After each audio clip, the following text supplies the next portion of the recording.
Welcome back to my channel বন্ধুরা, আশা করি তোমরা সবাই খুব ভালো আছো। আমিও খুব ভালো আছি।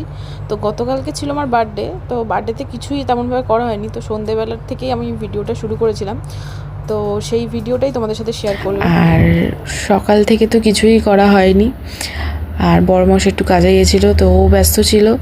আর মা আর বাবা সকাল সকাল চলে এসেছিলো। তো মা আগে চলে এসছে, বাবা পরে এসছে। আর সন্ধ্যেবেলায় দেখো আমি রেডি হয়ে গেছিলাম। যে কুর্তিটা পরেছি এটা আমাকে দিদি দিয়েছে, মানে আমার যা দিয়েছে। আর বার্থডেতে আমি কাউকে কিছুই বলিনি, কারণ এই বছর তেমনভাবে করার কোনো ইচ্ছা ছিল না, তো ওর জন্য আমি কাউকে কিছু বলতে পারিনি। আর ঘরের লোক যে কজন ছিল সেই কজনই বাবা আসার সময় কেকটা নিয়ে এসেছিলো। তো ওই সন্ধ্যেবেলায় জাস্ট একটু কেক কাটিং করা হয়েছে, একটু চপ, একটু সিঙ্গারা নিয়ে আসা হয়েছিল, এই খাওয়া হয়েছে। আর ঘরের যে কজন ছিল তাদের সাথেই। আর ছোটোটা দেখো না কি খুশি, শুধু আর সকালবেলা থেকে উঠেই হ্যাপি বার্থডে শুধু খালি সামনে বলতে, আর ও শুধু খালি হাততালি দিয়ে আর নাচবে। তো আর যদি না বলো আর খালি শুধু চেল্লাবে এই করে করে। ও যেহেতু এখন কথা বলতে পারে না, সবটা মানে কথা বলার চেষ্টা করে। আর দিদা তো খুবই খুশি।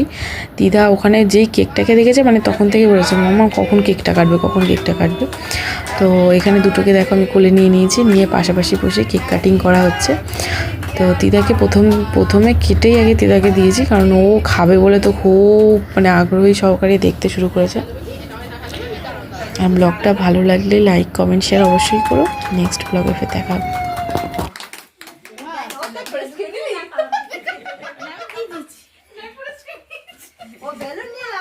এবার ধর নালে কিন্তু পুরো